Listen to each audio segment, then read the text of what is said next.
예, 오늘 말씀 보겠습니다. 레위기 23장입니다.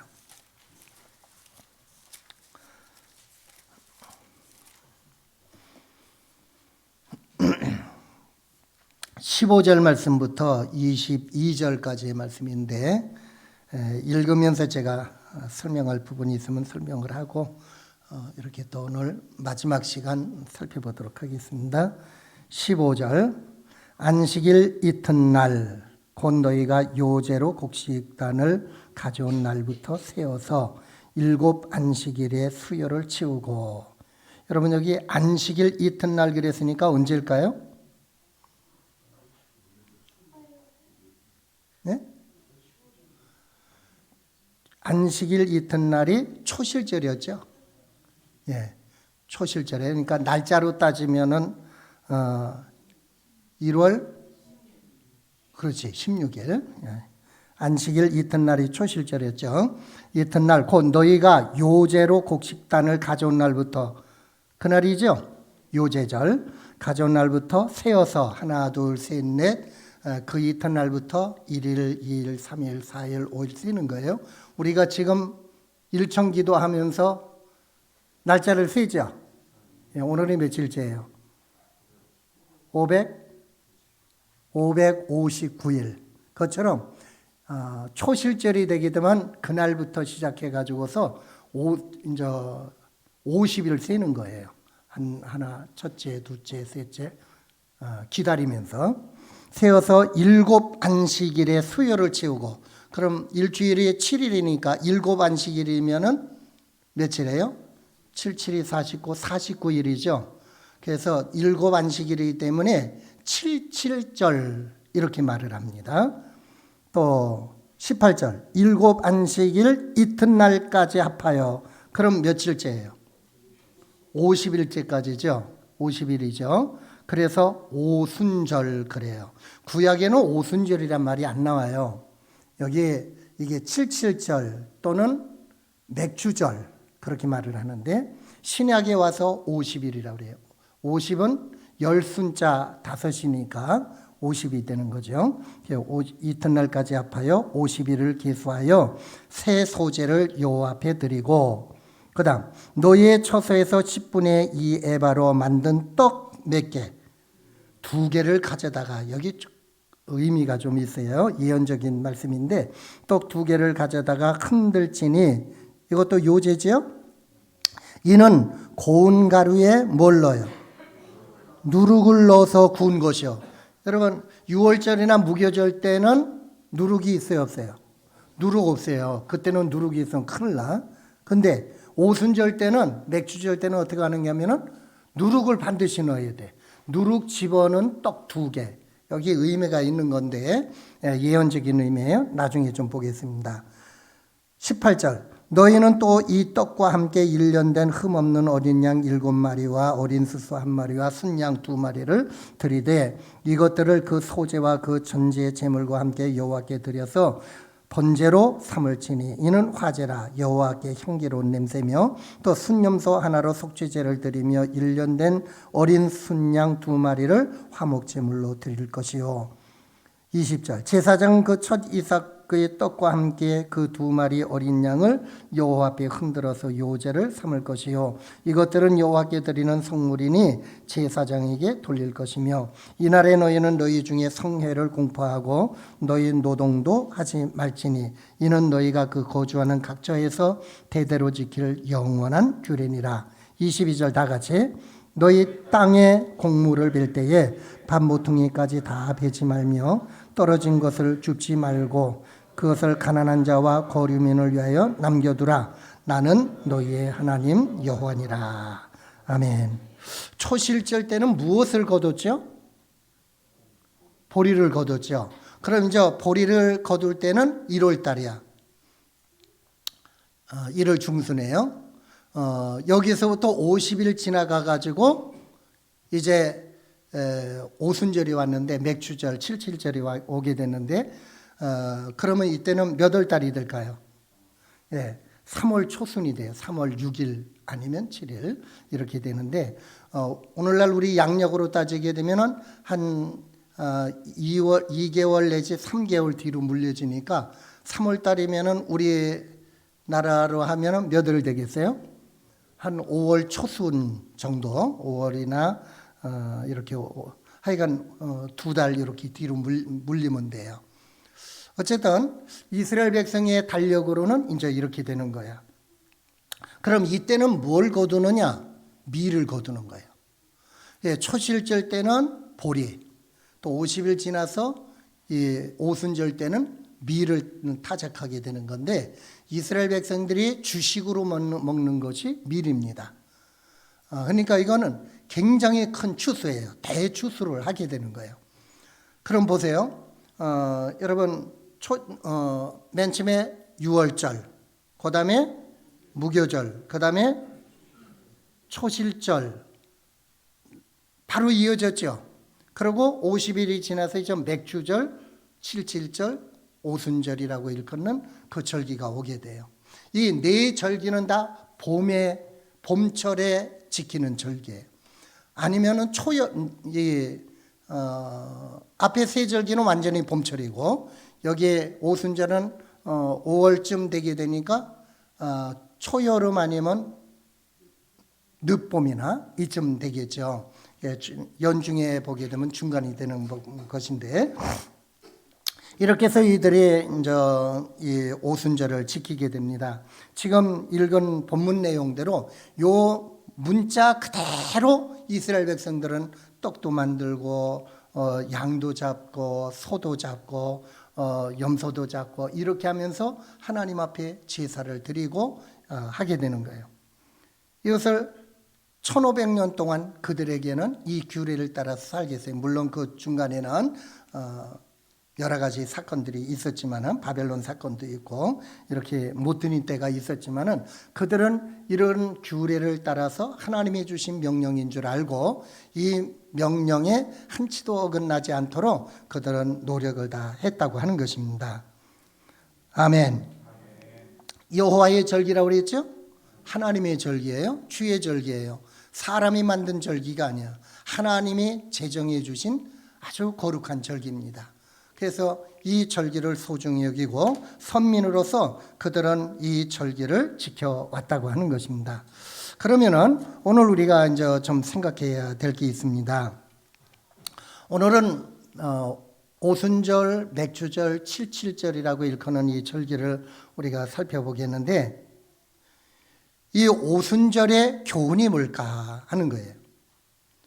오순절을 맞이하게 되면 이스라엘 백성들은 이 규례대로만 쭉 지키면 됐었는데 그러면 오순절을 맞이할 때마다 어떤 영적 교훈을 우리가 생각해야 되지 않겠어요?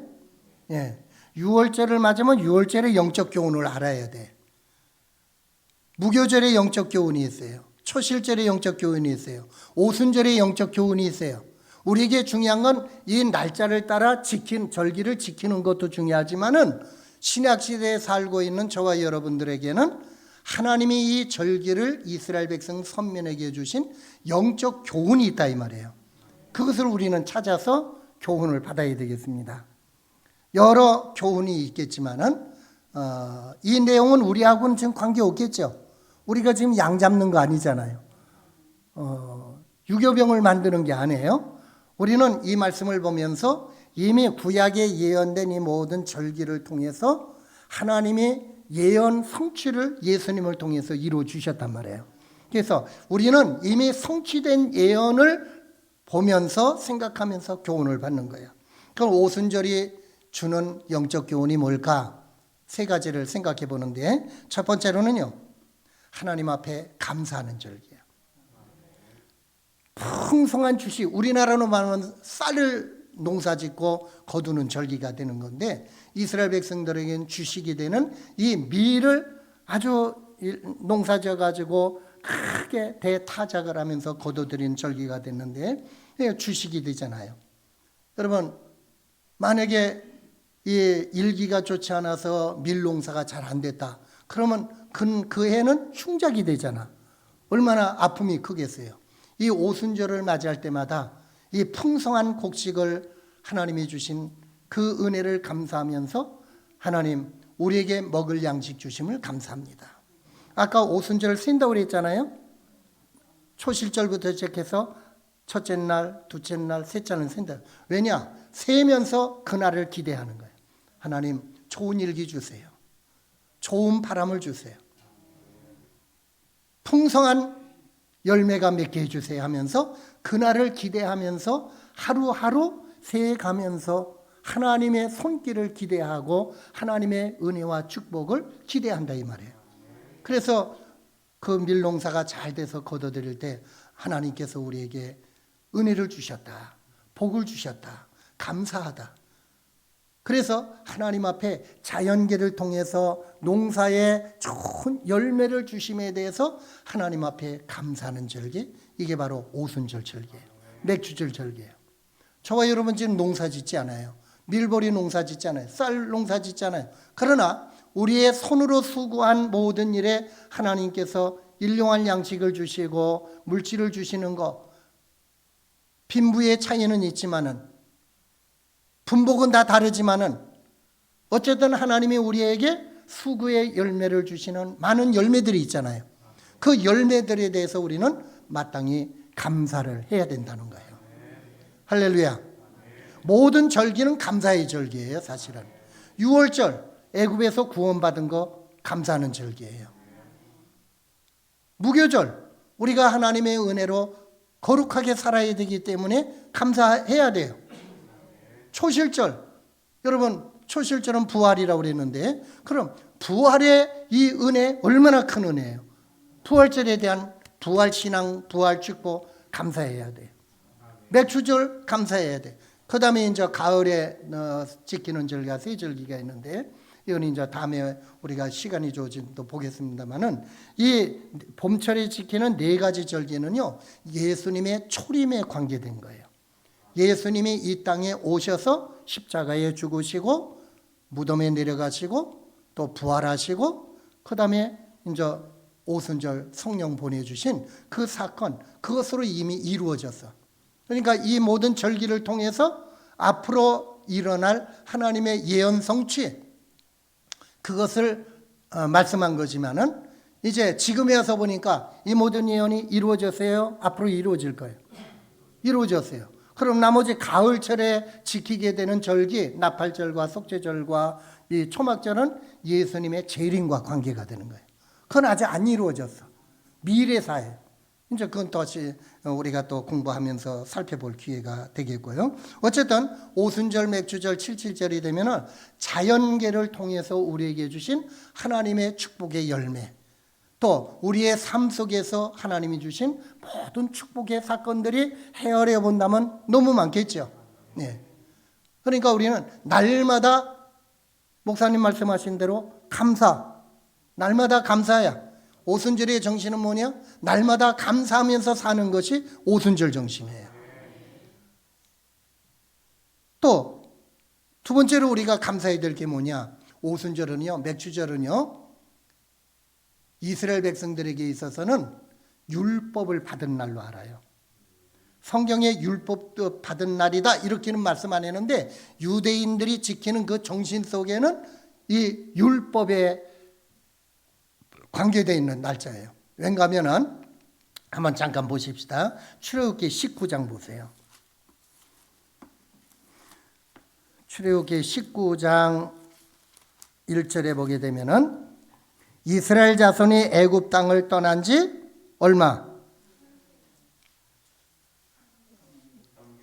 3개월이 되던 날 그들이 시내 광야에 이르니라 그랬어요. 여러분, 이스라엘 백성들이 애굽에서 떠난 날짜가 언제예요? 1월 15일 날 밤에 떠났어요. 1월 14일 날은 6월절 지켰고 그 이튿날 아마 제가 생각하건대는 모세의 명령을 쫓아서 애굽 사람들에게 가가지고 금은보화 다 달라고 그랬잖아요. 그러니까 온종일 아마 집집마다 다니면서 금은보화를 다 거뒀을 거예요. 그러고 난 다음에 그날 밤, 무교절 날 밤에, 그날이 며칠이에요? 15일이에요. 그날은요 대보름이 뜨는 날이에요. 그러니까 하나님이 이스라엘 백성을 애굽에서 밤에 나가게 했을 때요, 캄캄한 밤중이면은 길이 어둡잖아요. 근데 하나님의 묘한 섭리 속에 그날은 대보름이 뜨는 날이야. 그러니까 밤중에 나가더라도 그들에게는 큰 문제가 되질 않았던 거예요. 물론 하나님이 불기둥, 구름기둥이 또 역사하지만은 어쨌든 자연적인 현상 속에는 보름날이야. 그렇기 때문에 그들에게 있어서는 얼마나 기쁨과 감격이 넘치는 날이었는지 알 수가 없는 거예요. 근데 애구에서 1월 15일 날 밤에 출발을 했어요. 그리고 3월 달이 된 거야. 그럼 보세요. 며칠이에요? 1월 달은 15일 되죠. 그렇죠? 또 아니 15일. 1월은 15일부터 시작해 가지고 1월 말까지 보름 잡고 2월 달 한 달이죠. 그리고 그럼 며칠이에요? 한 44일, 45일 되겠죠. 그리고 3월 딱 들어섰으니까 45일, 46일쯤 됐을 거예요. 음력으로 따지게 되면은 아마 그렇게 돼. 그러고 난 다음에 모세가 산에 올라가서 하나님 앞에 부름을 받아요. 하나님의 말씀을 잠깐 듣고 또 내려와서 이스라엘 백성들에게 하나님의 말씀들을 준비를 지키면서 옷도 빨고 목욕도 하고 깨끗이 하라고 그래요. 3일째 되는 날 다시 말씀 받기 위해서 모세가 산에 올라가고 또 백성들에게 준비를 시키는 거예요. 그리고 하나님이 말씀을 십계명을 주셨죠. 그러니까 이런 날짜를 쭉 계산해 보니까 약 50일쯤 가까이 되는 거예요.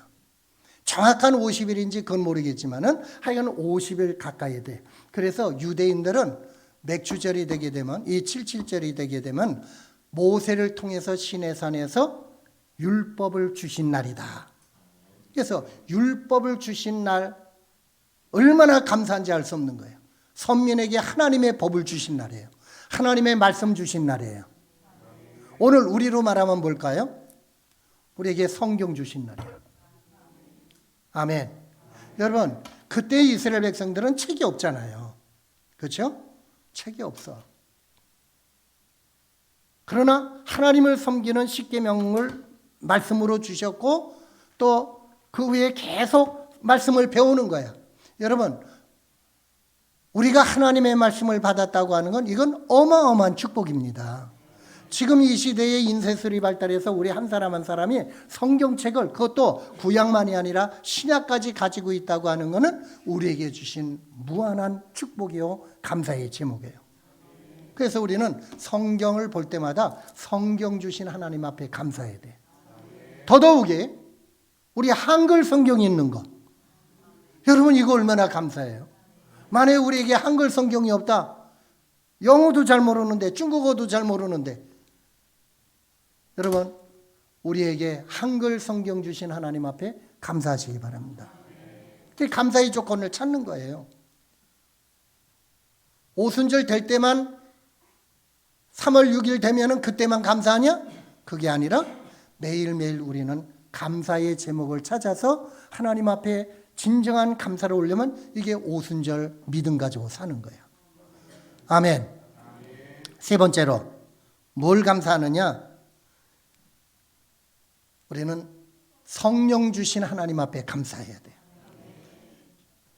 구약은 이 추수한 것으로 인하여서 하나님 앞에 감사하고 율법 주신 것을 감사하면서 이 말씀대로 오순절을 지켰다면은 이것이 1500년이 지나가고 난 다음에 예수님 십자가에 죽으시고 40일 동안 이 땅에 계시다가 승천해서 하늘로 올라가시면서 제자들에게 주신 말씀이 있죠.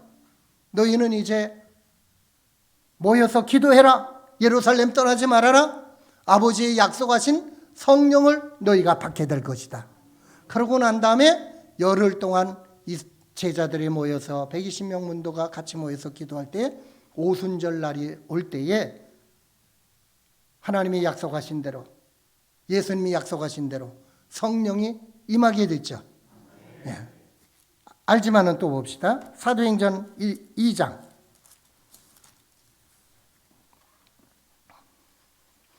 사도행전 2장 1절부터 시작.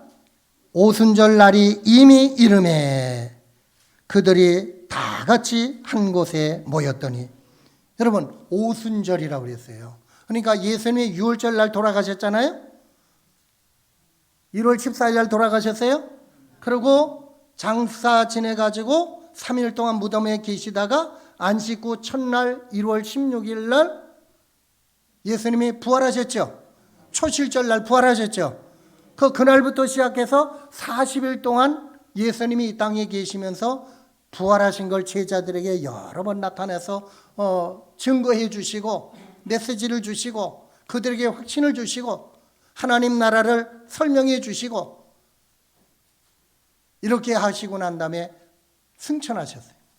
그리고 마지막 분부의 말씀은 너희들이 이제 내가 너희들에게 약속한 대로 다른 보혜사가 올 것이다. 하나님이 보내주실 것이다. 너희들 그 다른 보혜사를 기다려라. 근데 기도하면서 너희들이 사모하고 그러면은 하나님이 주실 것이니까 기다려라. 그래가지고 그들은 언제까지인지는 알지 못하지만은 모여서 기도하다가 보니까 열흘이 지나는데 이스라엘 민족의 큰 절기 오순절날 맥주절 77절이 왔다 이 말이에요. 근데 그날 하나님이 성령을 보내주셨다는 거예요. 아멘. 그러니까 오순절은 신약에서는 유일하게 성령 보내주신 날이야. 아멘. 여러분 드디어 성령 시대가 오게 됐어요. 교회 시대가 왔어요. 은혜 시대가 개막됐어요. 성령을 보내주심으로 인하여서 하나님의 백성들에게는 어마어마한 축복이 나타나게 된 거예요. 이 짧은 한 시간에 성령을 다 말씀드릴 수도 없고 또 여러분이 많이 알고도 있고 이렇지만은요, 앞으로 이제 목사님을 통해서 성령론에 대해서도 많이 말씀을 드릴 거예요. 과거에도 많이 들어왔어요. 근데 어쨌든 신약에 와서는 예수님 부활하시고 난 다음에 첫 번째 오순절 날 그날이 오게 될 때에 하나님이 위로부터 약속하신 대로 성령을 보내주셨다는 거예요. 그때부터 성령 시대는 개막이 된 거예요. 교회 시대가 일어나게 된 거예요. 베드로와 요한과 이 모든 제자들이 말씀을 선포하고 이렇게 될 때에 베드로의 설교를 듣는 사람들이 하루에 몇 명이 회개하고 돌아왔다고요? 3,000명이 회개하고 돌아왔어요. 그 다음에 5,000명이 회개하고 돌아왔어요. 수만 명 유대인들 가운데서 예수 믿는 사람들이 일어나게 됐다고 그랬어요. 교회가 날마다 흥황하게 됐다고 그랬어요. 그 오순절의 성령이 지금까지 계속 나라와 민족 간에 역사하고 계시는 거예요. 성령 부어주셨다고 하는 건 신약 시대에 있어서는 최고의 축복이에요. 구약 시대에는 성령이 때를 따라 역사하셨어요. 기도원에게도 역사했다가 이제 거둬지고 때를 따라 사사들에게 또 선지자들에게 하나님의 종들에게 이렇게 때를 따라 역사했다가 없어지기도 하고 이렇게 했지만은 신약 시대에는 예수님이 약속하신 대로 성령이 너희에게 오시게 되면은 그 성령님은 이제 너희 안에 계실 것이다. 너희 속에 계실 것이다. 아멘. 그래서 오순절 성령님이 이 땅에 오시고 난 다음에는 예수 믿는 모든 사람 마음속에 계시는 거예요. 하경이 마음속에 성령님이 계셔요. 은찬이 마음속에 계셔요. 우리 승태 마음속에 계셔요. 승현이 마음속에 계셔요. 미안해. 우리 모든 사람의 마음속에 성령님이 계시는 거예요. 내주하시고 계시는 거예요. 그래서 나와 함께 계셔요. 광야 시대 때는요, 지성소 안에 계셨어요. 성막 안에. 그렇죠? 그리고 솔로몬 시대에는 솔로몬 성전 지성소 안에 계셨어요. 하나님 만나기가 쉽지 않았어요. 지성소에는 아무나 못 들어가. 물론 하나님이 삼위 하나님이 역사는 하시지만은 하나님에 대해서 지식도 좀 모자랐고요. 하나님 만나러 가는 그 지성소까지 가는 길이요, 그게 쉬운 일이 아니었어요. 대제사장도 1년에 1월 16일 날 한 번 15일 7월 15일 10일 날 7월 10일 날 대속죄절이 될 때 그때만 한 번 들어가는 거예요. 여러분, 그러니까요, 구약 시대는 하나님이 좀 멀리 계셨던 거와 마찬가지예요. 근데 이제 신약 시대는 하나님이 이제 성령님으로 오셨죠. 예수님이 하나님이고 예수님이 성령님이고 또 다른 보혜사 성령님이라 이 말이에요. 그러니까 성령님은 다른 예수님과 마찬가지예요. 다른 임마누엘이야. 다른 하나님이야. 그러나 동일한 하나님이야. 이게 하나님의 신비인데, 어쨌든 우리 예수 믿는 사람 심령 속에 성령님이 내주하시기로 약속하셨다 이 말이에요. 이게 얼마나 감사한 일이에요.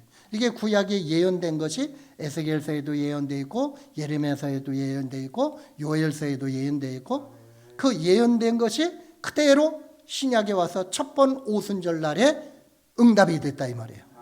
그럼 이 오순절에 이것이 예언 성취가 된 거죠. 아멘. 이런 것들을 볼 때 오순절의 그 기쁨은 얼마나 감사한지 알 수 없어요. 물론 추수한 것도 감사하지만은, 또한 율법 준 것도 감사하지만은, 성령 보내주셨다고 하는 건 최대의 감사가 될 수 있는 거예요. 성령이 우리 믿는 자의 마음속에 와서 좌정하신다. 내가 하나님을 내 마음속에 모시고 살게 돼 있다. 이거는 너무너무 말로 다 형용할 수 없는 엄청난 은혜요 축복이라고 하는 겁니다. 그러니까 오순절의 이 의미 가운데, 교훈 가운데 하나는 우리는 감사를 찾는 거예요. 날마다 유월절, 날마다 무교절, 날마다 초실절, 날마다 오순절. 그러니까 우리가 감사가 넘치면은 오순절 사상 가지고 사는 거라 이 말이에요. 아멘. 성령을 보내주시니까 사도들에게, 성도들에게 나타난 현상이 뭐냐? 능력이 나타나기 시작했어요. 여러분, 예수님 승천하실 때에 120명이 다락방에 모여서 기도했다고 그랬죠. 그럼 그 가운데는 예수님의 제자들 가운데 11명도 있었고, 예수님의 어머니 마리아도 있었고, 예수님의 동생들도 있었고, 또 다른 여자들도 있었고, 거기는 그러니까 사도들도 있었지만은 남자도 여자도 일반 예수님을 따르던 많은 사람들이 120명에 모였다 이 말이에요. 그런데 그들이 한 사람도 빠짐없이 다 성령의 충만한 은혜를 입었죠. 사도행전에 보게 되면은 베드로, 요한 그 두 사도 중심으로 해서 기록이 되어 있지만은 그들 말고도 여인들도 능력을 받았고 예수님의 동생들도 능력을 받았고 그들에게 다 능력이 임하게 된 거예요. 성령이 너희에게 임하시면 너희가 권능을 받을 것이다. 그럼 120명 다 권능 받았잖아요. 그들이 다 각자의 자리에서 사도가 아니더라도 그들이 가정주부도 있고 뭐 농사 짓는 사람도 있고 어부도 있고 그렇지만 그들이 다 능력받아서 하나님을 잘 섬기게 됐다 이 말이에요. 전도자가 됐다 이 말이에요. 하나님의 일꾼이 됐다는 거예요. 그러니까 성령 충만은 목사에게만 필요한 것이 아니고 우리 모두에게 필요한 거예요. 우리 모두가 각자의 위치에서 능력과 권세를 받게 되는 거예요. 그러니까 성령 충만한 은혜 주세요, 성령의 기름 부음을 주세요 하는 건 설교하는 목사만 해당되는 게 아니겠죠. 여러분 모두에게 해당되는 거라 이 말이에요. 예수님 재림하시는 날까지 우리는 끊임없이 성령의 은혜를 구해야 될 줄 압니다. 그러면은 성령 충만을 받게 되면은 우리가 능력 있는 신앙생활을 하게 되는 거예요. 나를 통해서 암병 환자가 일어나고 이런 능력 그것만 말하는 게 아니에요. 그럴 때도 있지만은 그러나 내 신앙생활 속에서 교회를 섬기면서 하나님을 섬기면서 우리의 신앙생활에 기쁨이 있고 감사가 있고 능력이 있고 좌절하지 아니하고 천국 바라보면서 하나님 잘 섬기는 능력, 여러분의 직장생활에서 성공하는 능력, 이게 다 성령 충만해서 오는 거라 이 말이에요. 그러니까 우리 모두가 성령 충만한 은혜를 하나님 앞에 기도하고 그 은혜를 덧입어야 될 줄 압니다. 할렐루야. 성령이 임하게 있다니까요 많은 현상들이 일어나는데 그 가운데서 우리가 꼭 짚고 넘어가고 싶은 거 한 가지가 있어요. 그게 뭔가 하면요, 유대인과 이방인 사이에 담벽이 너무 높았었는데 그 담벽이 허물어졌다는 거예요. 화목이 이루어졌다는 거예요. 화평이 이루어졌어요. 예수님의 화목제물이라고 했잖아요. 나와 하나님 사이에 원수지간이었었는데 그 담벽이 무너져가지고 내가 하나님 앞에 나올 수가 있고 하나님 섬길 수 있게 됐어요. 그뿐만 아니라 과거에 유대인들과 선민이라고 말하는 유대인들과 그들이 말하는 이방인 사이에는요, 밥도 같이 안 먹고 결혼도 같이 안 하고 같이 교제를 못 해요. 왜? 너무 장벽이 두꺼웠고 높았어요.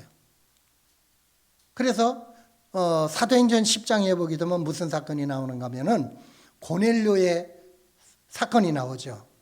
베드로가 기도하고 있는데 하나님의 환상을 보여주십니다.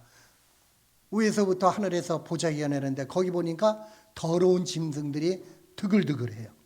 돼지도 있고 개도 있고 고양이도 있고.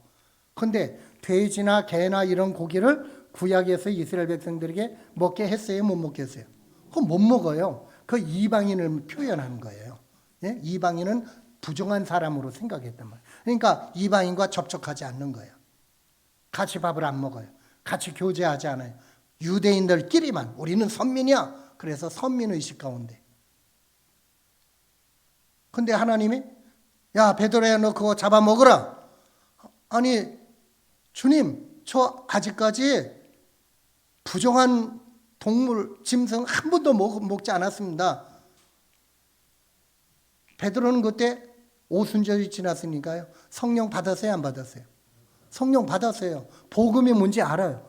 그런데도 베드로는 부정한 음식 안 먹는 거야. 근데 하나님이 3번씩이나 그 환상을 보여주시는데 뭐라 하면 야 베드로야 내가 깨끗하게 했다. 이 돼지도 깨끗하게 했고 개도 깨끗하게 했고 내가 다 깨끗하게 했어. 그 말은 뭔가 하면 이방인들도 예수 믿으면 이제 깨끗하게 된다는 거예요. 그럼 먹을 수 있어요 없어요? 하나님이 깨끗하게 했으니까 먹을 수 있는데 너 왜 안 먹느냐? 그러고 환상이 끝났어요. 그러면서 하나님 메시지 주셨어요. 이제 너희 집에 누가 찾아올 텐데 따라가거라. 하나님의 말씀대로 고넬료의 종들이 왔어요. 와서 이야기를 다 전달하면서 고넬료의 집으로 모시고 갔어요. 설교를 하는데 그때 베드로가 한 말이 뭔가 하면은 사도행전 10장 28절 거기에 보게 뭐라면 나는 유대인으로서 너희들과 같이 만나고 내가 설교하고 음식을 같이 나눈 것은 우리 법에 어긋나는 위법이라고 하는 거 너희들도 알지 않느냐 그 말이에요. 위법이에요. 유대인들에게는 만나면 안 돼. 그런데 하나님이 말씀하셨기 때문에 내가 왔다. 그래서 거기서 말씀을 전하는 가운데 성령이 임하셨죠. 그 이방인들에게 고넬료의 가족들, 친구들, 친척들 이방인들이야. 근데 그들에게 모인 사람 전체 성령이 임했단 말이에요. 그러니까 그들이 방언받고 역사가 일어나는 거예요. 하나가 됐어요. 아멘. 여러분 말씀을 듣고 성령이 임하니까 이방인과 유대인 사이에 장벽이 무너졌단 말이에요. 하나가 되는 거예요. 이러한 사건들이 많아지는 거예요. 성령이 임하니까 이제 복음이 유대인 사회에만 임하는 것이 아니라 만국으로 퍼져나가게 된 거예요. 복음 시대가 열린 거예요. 할렐루야. 그래서 바울 사도가 훗날에 예수 믿고 변화받아가지고 온 세상에 이방 나라로 돌아다니면서 복음을 전해서 가는 곳곳마다 교회를 세우고 그 결과로 우리나라까지도 복음이 오게 됐단 말이에요. 그러니까 성령이 임함으로 인하여서 유대인과 이방인 사이의 장벽이 허물어졌어요. 하나가 되게 된 거예요. 이게 에베소서 2장 11절 이하에 나타난 말씀과 똑같은 거예요. 아멘. 복음을 받고 성령을 받게 되면은 장벽이 무너져. 백인과 흑인 사이의 장벽이 무너져 하나가 돼. 전라도 사람과 경상도 사람도 장벽이 무너져 하나가 될 수가 있어요. 남과 북도 하나가 될 수가 있어요. 아멘. 인종 사이에 어떤 장벽도 다 허물어질 수 있어요. 예수님 재림하게 되면 이 모든 것이 완성이 되겠지만은, 여러분, 복음은 모든 사람을 하나로 만드는 접착제가 되는 거예요. 성령은 모든 사람을 하나로 만드는 능력을 나타내게 되는 거예요. 아멘. 그래서 성령의 은혜가 얼마나 귀한 건지 몰라요. 구약시대는 이스라엘 백성들이 선민의식 때문에 우리끼리 해서 장벽을 쌓았지만은, 이제 신약시대 와서는 장벽을 예수님이 십자가로 허물어 버리셨고 성령으로 하나 되게 만들어 주신 겁니다. 우리 교회가 말씀을 받았어요. 모든 성도들이 성령에 충만한 은혜를 입게 되면은 우리 교회 안에 온전히 하나가 되어지는 그러한 역사가 일어나게 될 줄 압니다. 또 그렇게 돼가는 거죠. 아멘. 예. 여러분, 신약의 오순절에 성령을 보내주셨다고 하는 것은 최고의 감사의 제목이고 또한 찬양의 제목이 되는 거예요. 할렐루야. 성령 충만하시길 바랍니다. 예. 그러면 이제 이런 말씀을 좀 생각하고 싶어요. 오늘은 인더 바이블 마지막 시간인데 우리가 그동안에 절기에 대해서, 봄절기에 대해서 이제 살펴봤어요. 그럼 이런 절기를 통해서 우리에게 주신 교훈이 뭘까? 이 여호와의 절기를 통해서 주신 교훈, 신약 시대에 살고 있는 저와 여러분들에게 주신 이 교훈이 뭘까? 여러 교훈이 있지만은 종합적으로 해서 이것을 결론을 내린다면요, 어떤 교훈인가면요, 이 절기를 통해서 예수 믿는 하나님의 자녀들, 하나님의 백성들은요, 신앙생활의 원리를 우리에게 가르쳐 주는 거예요. 다시 설명을 한다면은, 예수 믿는 첫 번째, 이스라엘 백성들의 첫 번째 절기가 뭐예요? 유월절이죠. 유월절은 예수님의 보혈이라고 그랬어요. 십자가의 사건이에요. 예수를 믿는 거예요. 예수를 믿음으로 하나님의 백성이 되고 그때부터 신앙생활이 시작이 되는 거예요. 그렇죠. 그러니까 십자가를 통해서 우리는 하나님의 백성이 되고 하나님의 백성으로서의 믿음 생활을 첫걸음을 내디는 것이 유월절이야. 그럼 유월절 지키면은, 유월절 통과한 사람은 뭘 지켜야 돼요? 무교절을 지켜야 돼. 다시 말하면은 무교절의 중요한 핵심 사상이 뭐였어요? 무교병을 먹는 거잖아요. 그렇죠. 누룩을 제거하는 거잖아요. 이제는 거룩하게 살아야 된다는 거예요. 예수님의 피를 믿고 십자가를 믿고 구원받은 사람은 이제는 날마다 누룩을 찾아서 제거하고 이제는 거룩하게 사는 성화의 훈련을 받아야 된다는 거예요. 언제까지? 주님 앞에 서는 날까지. 날마다. 1년에 한 번 무교절 지키는 거로 끝나는 게 아니고 우리는 날마다 거룩하게 사는 것이 무교절을 지키는 거예요. 무교절 사상으로 사는 거예요. 초실절, 무교절에 누룩을 제거하고 거룩하게 예수님을 닮아가면서 세상과 구별되면서 의롭게 이 길을 걸어가려면은 부활을 알아야 돼. 부활의 능력이 있어야 돼. 부활의 사상이 있어야 돼, 우리에게. 이 부활의 능력이 없으면은 예수님의 십자가의 죽음을 본 제자들도 이길 수가 없었어요. 그래서 예수님 3번이나 부인할 수밖에 없는 그러한 연약한 자리에 들어갔던 거예요. 죽음을 이길 수가 없어요. 환난을 이길 수가 없어요. 그런데 부활을 확신한 사람들은 죽음을 이긴단 말이에요. 환난을 이긴단 말이에요. 아멘. 나도 부활할 것이다 하는 예수님처럼 부활에 참여할 것을 소망하면서 부활의 신앙 가지고 승리하게 되는 거예요. 그래서 부활 신앙이 있어야 거룩하게 살 수가 있어요. 무교절의 그 삶을 우리가 살 수 있다는 거예요. 이해가 되세요?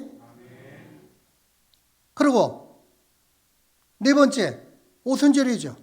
이제는 부활 신앙만 가지고 되지 않아. 그거 안다고 해서 예수님 부활하셨다고 하는 걸 안다고 해서 되는 게 아니야. 이것이 능력으로 나타나려면 오순절에 성령의 역사가 임해야 돼.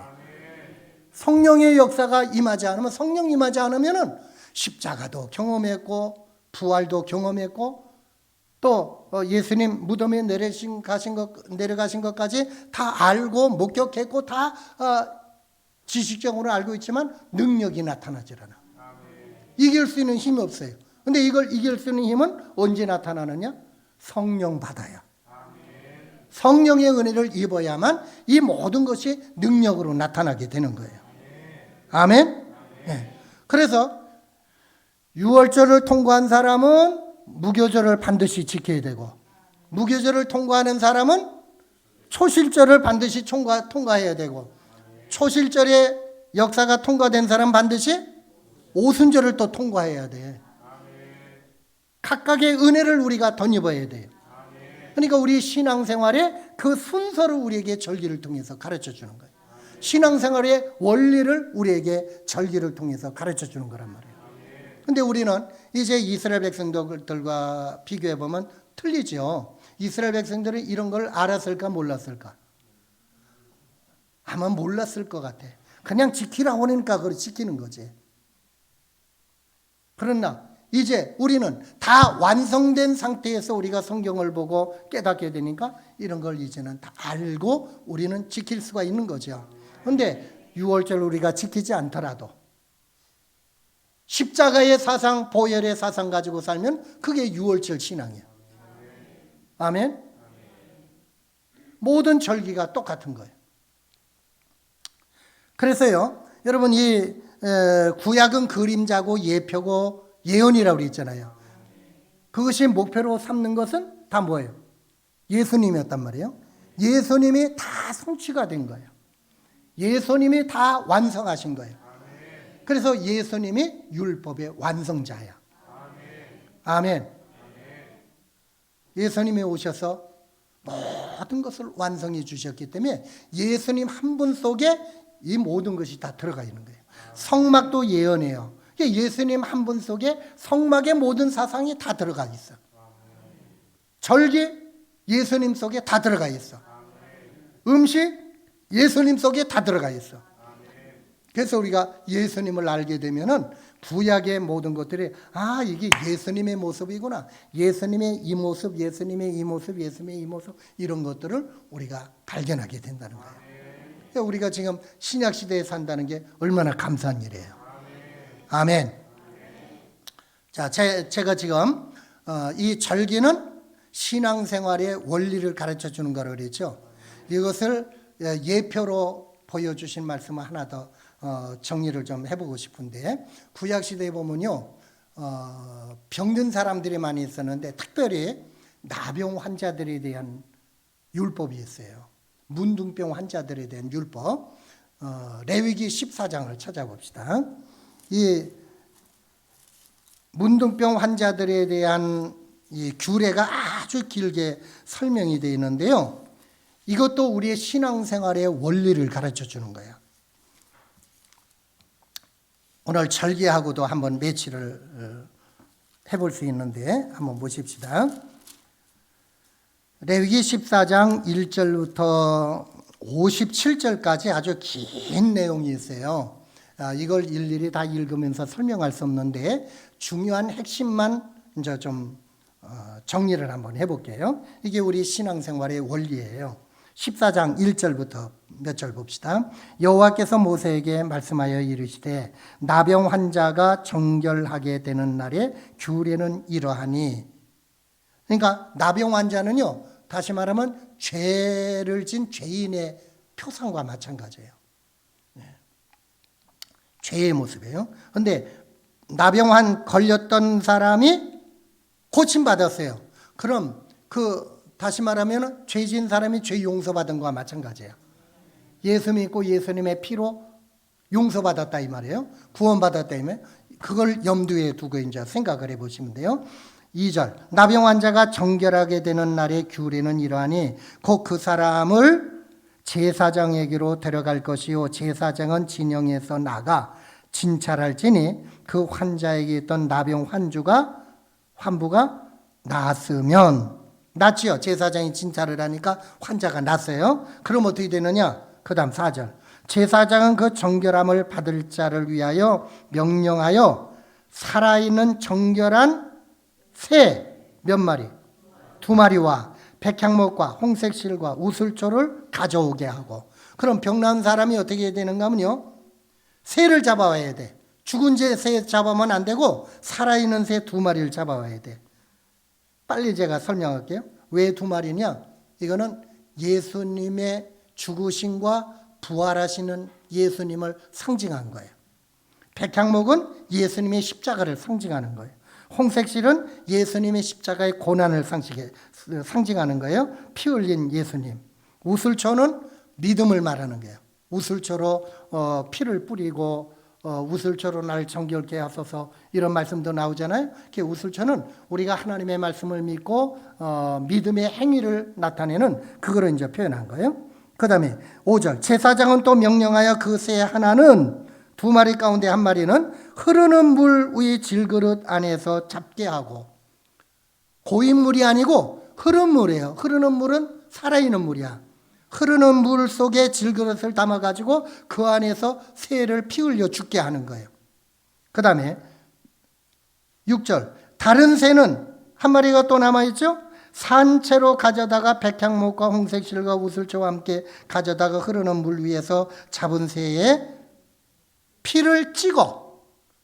새의 피를 찍는 거예요. 그게 누구의 피일까요? 상징이? 예수님의 피를 상징하는 거예요. 피를 찍어 나병에서 정결함을 받을 자에게 7번 뿌려 정하다 하고 피를 뿌리는 거예요. 그 살아있는 새는 어떻게 해요?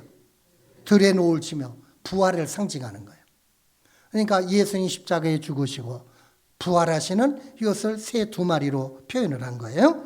자, 그러고 난 다음에 8절, 정결함을 받는 자는 그의 옷을 빨고 모든 털을 밀고 물로 몸을 씻을 것이라. 그리하면 정하리니 그 위에 진영이 돌아올 것이나 자기 장막 밖에 이래를 머물 것이요.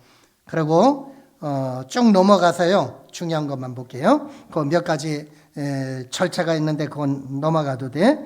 14절 넘어가서 봅시다. 제사장의 속건 제물에 피를 취하여 정결함을 받을 자의 오른쪽 귓뿌리와 오른쪽 엄지손가락과 오른쪽 엄지발가락에 바를 것이요. 여러분, 또 하나님 앞에 순양 1마리를 잡아와 가지고 그거를 제물로 하나님 앞에 드리는데, 순양의 그 피를 그 사람의 어디다 바르라고요? 귓볼, 오른쪽 귓볼에 바르고, 또 엄지손가락에 바르고, 또 엄지발가락에 발라. 이건 뭘까? 피를 바르는 거예요. 피를 귀에다도 바르고 손에다도 바르고 또 발에도 바르고.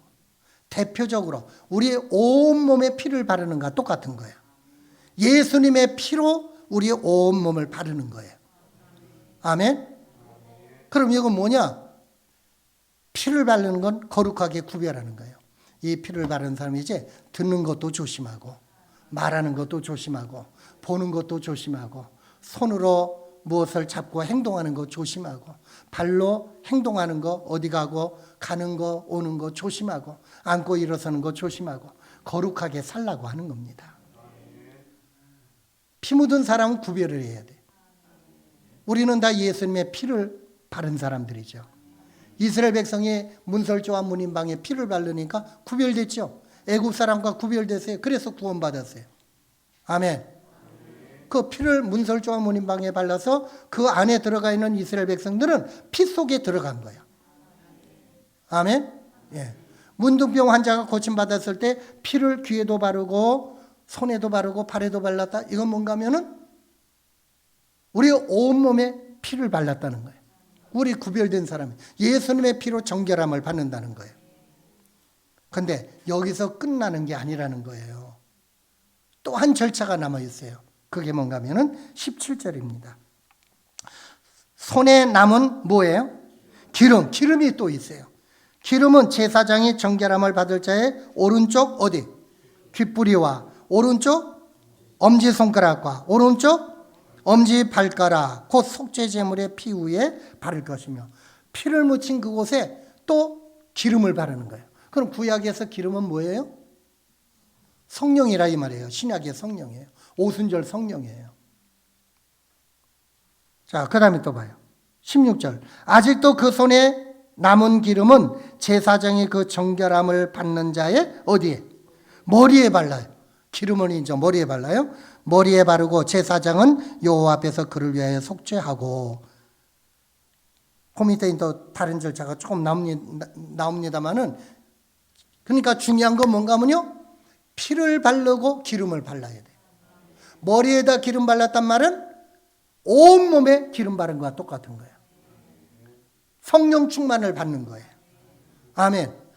그러니까 요약을 한다면은, 나병 환자가 고침을 받아서 그 사람이 이제 정상적인 생활을 해 나가려면은 반드시 십자가를 통과해야 돼.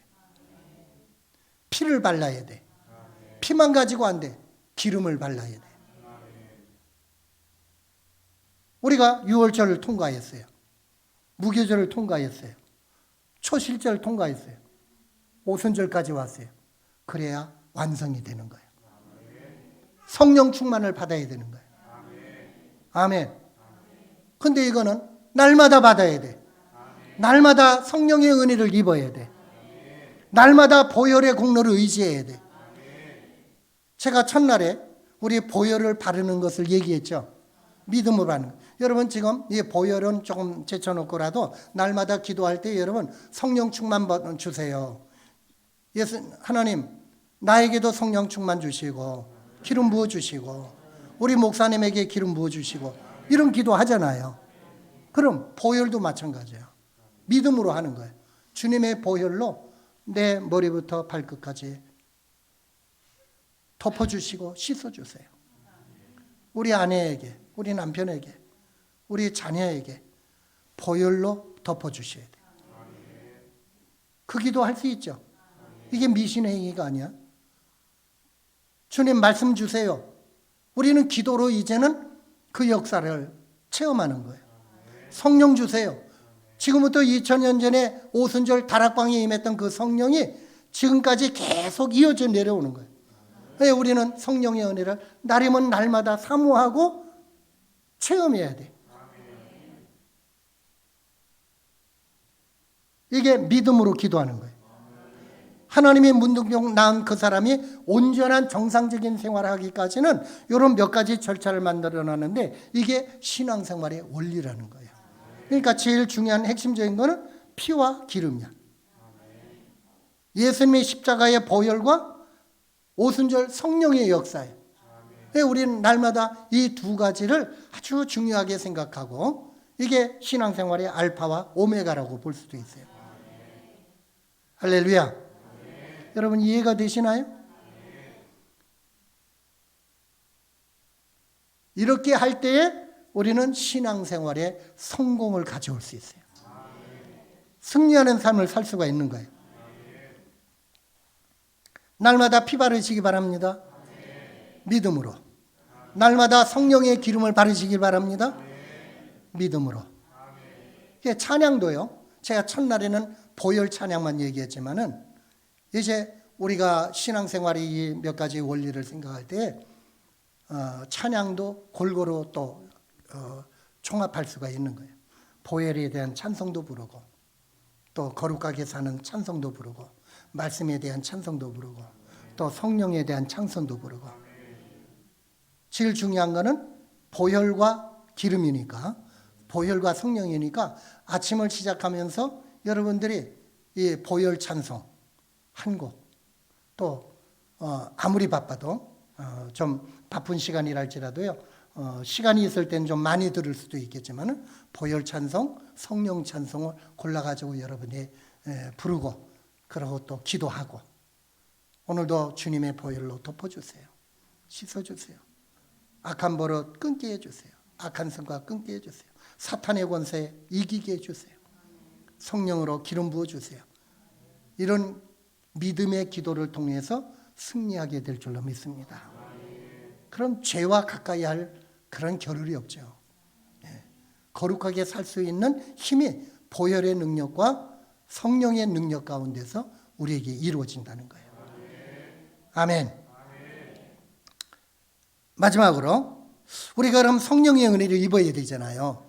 그렇죠? 성령 충만을 기도만 할 게 아니고 성령 충만한 은혜를 덧입고 날이면 날마다, 그게 이제 오순절 신앙으로 사는 건데, 그럼 어떻게 해야 될까?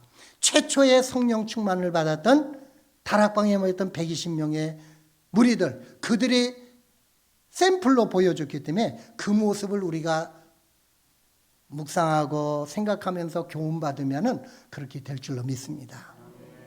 자, 그러면 네 가지로 요약을 할 수가 있겠는데요. 첫째로는 성령의 충만함을 받기 위해서 우리 마음속에 성령에 대한 목마름이 있어야 돼요. 하나님, 내가 성령의 목마름을 주세요. 성령의 갈급함을 좀 주세요. 내게 성령의 결핍이 있습니다. 성령의 목마름을 좀 주세요. 이것도 기도하시기 바랍니다.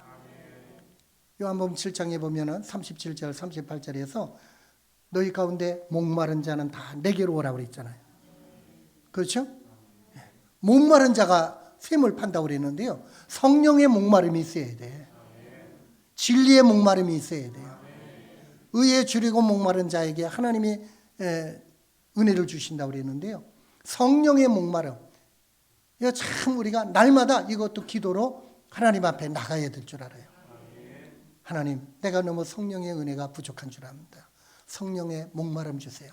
목마른 자에게 생수를 주신다고 그랬는데 목마름 주세요. 이 성령의 갈급함, 헝그리 정신이 세상 사람들에게도 얘기하는데요. 여러분, 우리 성령의 헝그리 정신, 성령의 목마름, 그게 있어야 우리가 기도도 더 하게 되는 거예요. 순간순간. 아멘. 예, 성령을 사모하시기 바랍니다. 좋은 말로 하면 사모함이고, 조금 다른 표현으로 한다면 성령의 목마름이 있어야 돼. 결핍증을 느껴야 돼. 아멘.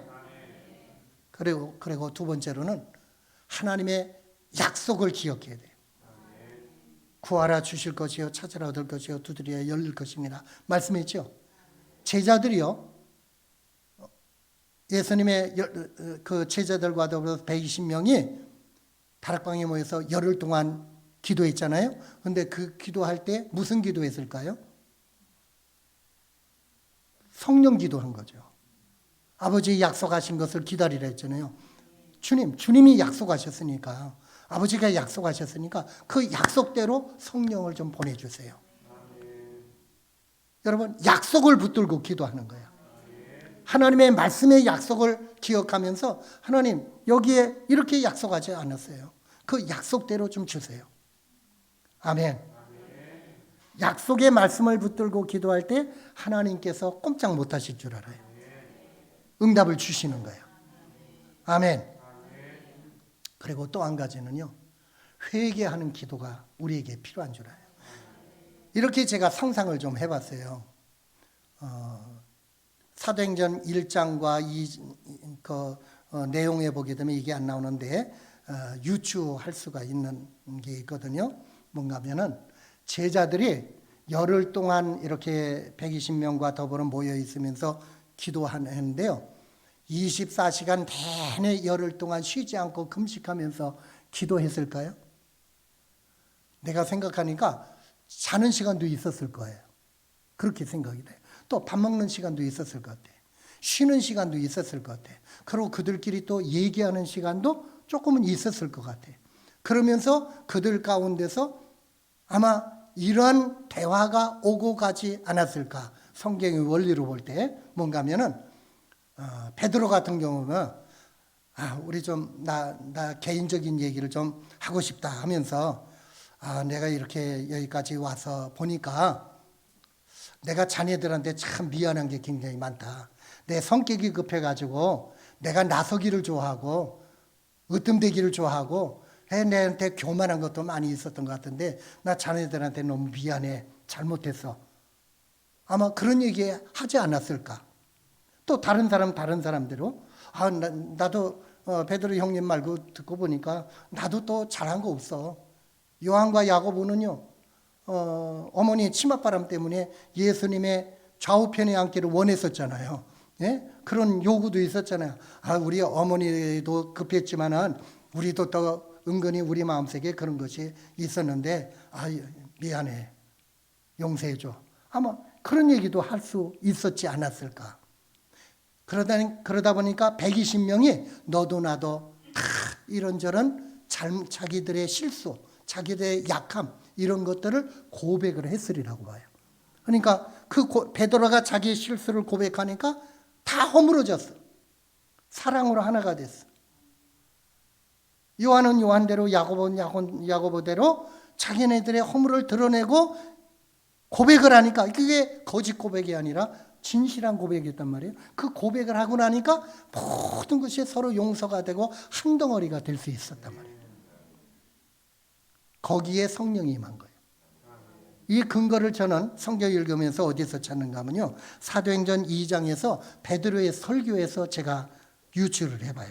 한번 보세요. 베드로의 설교, 사도행전 2장 38절.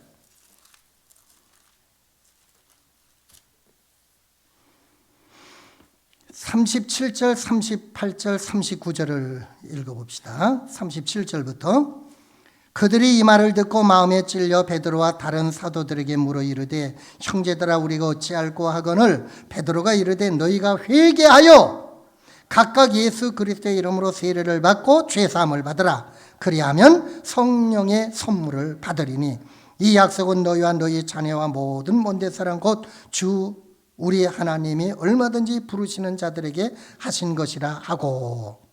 아멘. 성령의 은혜를 받으려면 뭐 하라고요? 회개하라고 그랬어요. 그러면 자기는 회개 안 하고 다른 사람들에게만 회개란 말을 할 수가 없죠.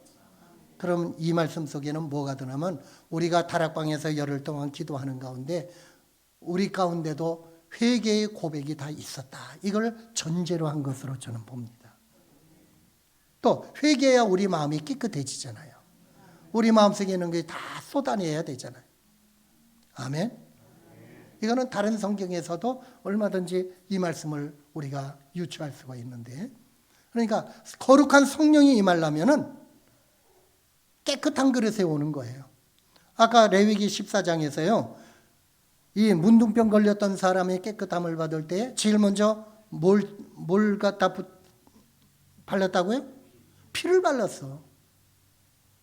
피로 씻는 거예요. 용서를 받아야 돼요. 아멘. 회개해야 돼. 우리도 아무리 예수님 믿고 믿음으로 인해서 우리가 과거의 죄를 용서받았다 할지라도요, 날마다 우리의 삶 속에서 실수하고 허물된 것이 있잖아요. 크고 작은 마음으로든지 손으로든지 발로든지 행동으로든지 잘못된 게 있어요. 그렇기 때문에 회개는 날마다 해야 돼. 날마다 예수님의 피공로를 덧입어야 돼. 날마다 성령의 은혜를 덧입어야 돼. 이게 오순절 사상이에요. 이게 성령 충만 받는 비밀이에요. 아멘. 자, 맨 처음에 뭐 한다고요? 성령의 갈급함이 있어야 돼. 성령 사모해야 돼요. 또 두 번째로 약속을 믿고 기도해야 돼요. 세 번째로 회개의 기도가 있어야 돼요. 또 마지막 한 가지는 뭔가 하면요, 끊임없이 반복적으로 우리는 기도해야 돼. 이것만 보고 마칩시다. 누가복음 11장.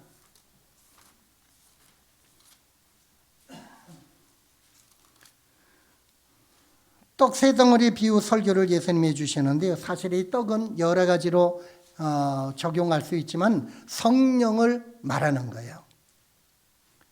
성령 달라는 거예요. 그러면서 예수님이 마지막 결론에서 이렇게 말씀하세요.